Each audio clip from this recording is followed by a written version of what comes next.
Bismillahirrahmanirrahim. Alhamdulillahi rabbil alamin. Assalatu wassalamu alaika ya sayyidi ya Rasulullah. Khudh biyadi qallat hilati adrikni. Ketahuilah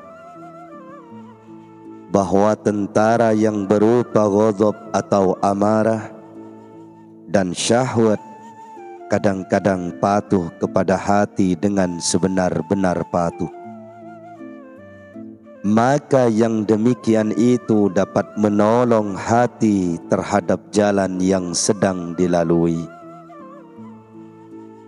Dan hubungan dengan kedua tentara itu baik sekali dalam perjalanan yang dituju oleh hati. Tetapi kadang-kadang kedua tentara, yaitu amarah dan syahwat itu, durhaka dan membangkang sehingga dapat menguasai dan memperbudak hati. Disinilah hati mengalami kerusakan dan terputuslah perjalanannya untuk mencapai kebahagiaan yang abadi.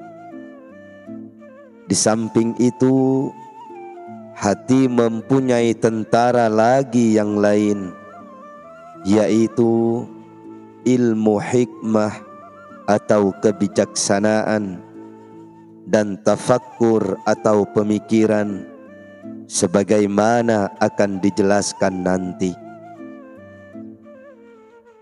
Dan menjadi hak bagi hati untuk meminta tolong kepada ketiga tentara itu, karena mereka adalah tentara Allah atau Hizbullah yang dikirim untuk menghadapi kedua tentara yang tersebut di atas.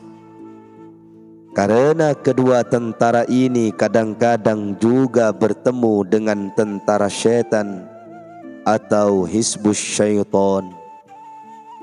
Maka apabila hati tidak mau meminta tolong kepada ketiga tentara tadi, sehingga ia dikuasai oleh tentara amarah dan syahwat, maka saat itu hati pasti akan rusak dan mendapat kerugian yang nyata.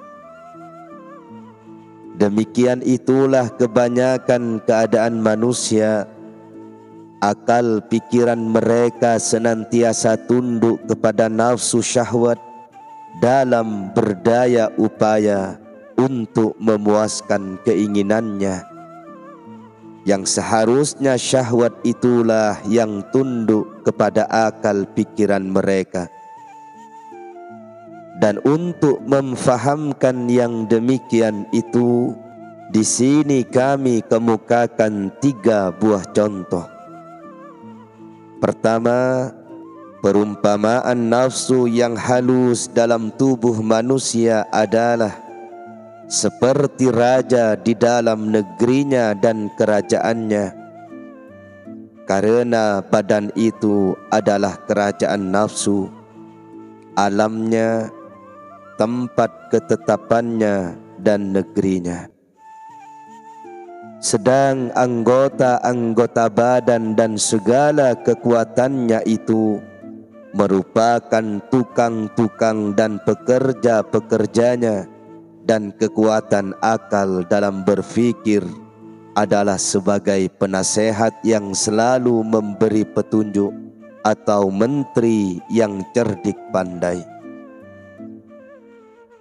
Dan syahwat itu diumpamakan seorang budak yang jahat yang mengangkut persediaan makanan ke dalam negeri, sehingga sifat amarah dan angkuh itu adalah sebagai polisi.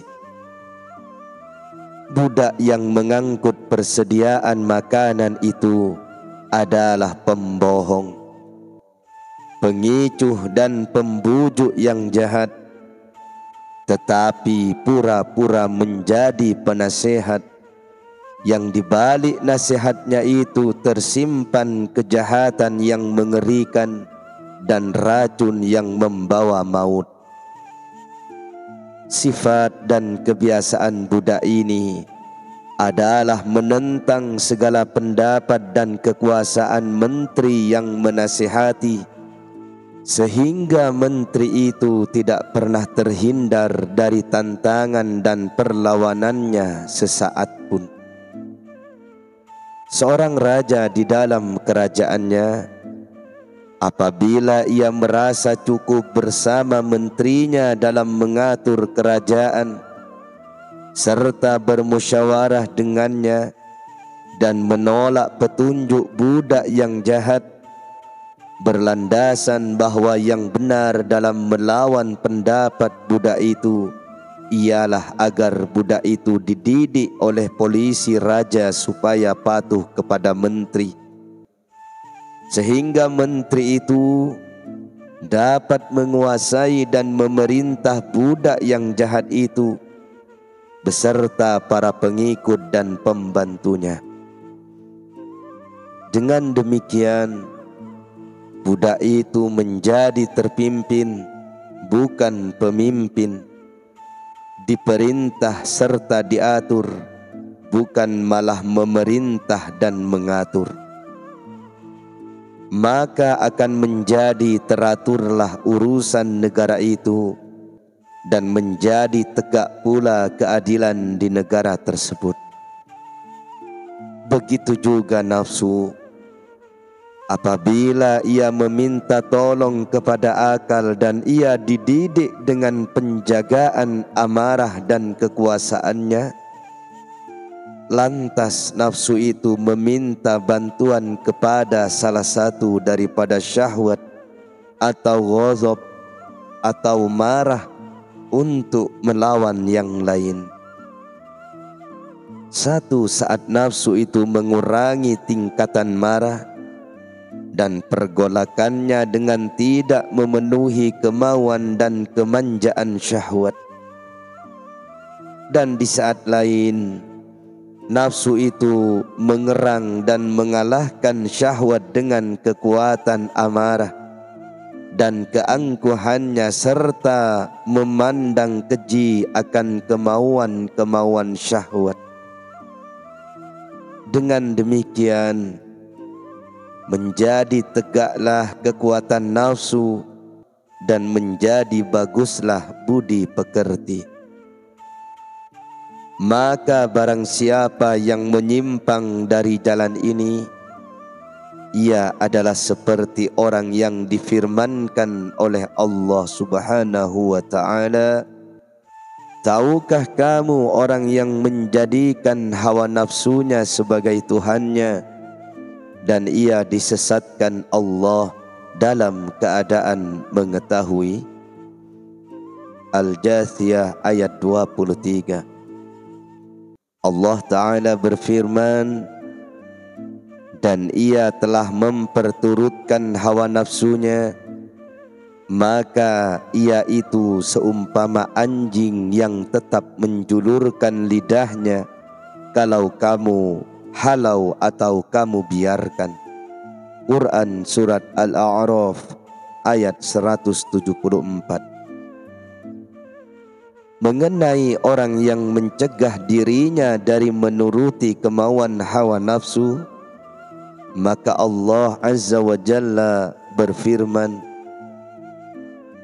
adapun orang yang takut kepada Tuhannya serta menahan diri dari hawa nafsu, maka sesungguhnya surgalah tempat dia kembali. Quran Surat An-Naziat ayat 40-41. Kedua, sesungguhnya badan itu adalah seumpama negeri dan akal yang mengetahui segala sesuatu itu adalah seumpama raja yang mengatur negeri tersebut. Sedang kekuatan-kekuatan manusia yang mengetahui yang terdiri dari indera lahir dan batin adalah seumpama tentaranya atau pembantunya dan anggota-anggota badan adalah seumpama rakyatnya. Adapun nafsu ammarah bisu atau nafsu penganjur kejahatan yang berupa syahwat dan amarah itu adalah seumpama musuh yang selalu menentang kerajaan dan berusaha membinasakan rakyat. Jadi badan itu adalah seumpama benteng pertahanan, sedang nafsu itu adalah tentara yang mendiaminya. Maka apabila nafsu atau yang mengetahui segala sesuatu itu berjuang menghadapi musuh dan dapat mengalahkannya, serta memaksanya untuk menuruti keinginannya, maka ia akan memperoleh pujian ketika ia kembali ke hadirat Allah. Allah Subhanahu wa ta'ala berfirman, dan mereka yang berjuang di jalan Allah dengan harta dan jiwa mereka, maka Allah melebihkan derajat mereka atas orang-orang yang duduk atau tidak ikut berperang. Quran Surat An-Nisa ayat 95. Tetapi apabila pasukan pertahanan itu membiarkan benteng pertahanannya sehingga rakyat menjadi terlantar, maka tercelalah jejak pasukan pertahanan itu dan ia akan mendapatkan siksa dari sisi Allah. Pada hari kiamat dikatakan kepadanya, wahai pemimpin yang jahat, kamu telah memakan daging dan minum susu, tetapi kamu tidak mau melindungi orang yang tersesat atau tak tahu jalan dan menambal yang pecah. Di hari ini aku akan menyiksamu. Demikianlah yang terdapat di dalam hadis. Dan kepada perjuangan semacam inilah yang diisyaratkan oleh sabda Nabi sallallahu alaihi wasallam. Kita kembali dari perjuangan yang kecil menuju perjuangan yang besar. Yang ketiga, akal itu seumpama penunggang kuda yang sedang berburu dengan membawa anjing. Syahwat itu diumpamakan sebagai kudanya, sedang sifat amarah itu adalah sebagai anjingnya. Maka kalau penunggang kuda itu cerdik, kudanya terlatih dan anjingnya terdidik, maka sudah selayaknya penunggang kuda itu menang atau memperoleh binatang buruan.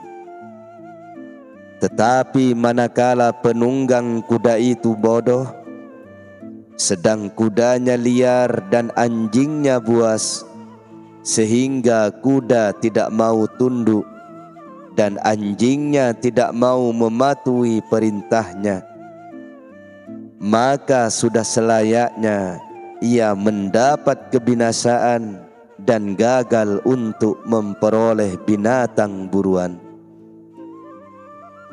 Kebodohan penunggang kuda itu adalah seperti kebodohan manusia yang kurang bijaksana dan berpandangan tumpul. Sedang melawannya kuda itu adalah seperti memuncaknya nafsu syahwat, terutama syahwat perut dan farji atau kemaluan, dan buasnya anjing itu adalah seperti memuncak dan berkuasanya kemarahan.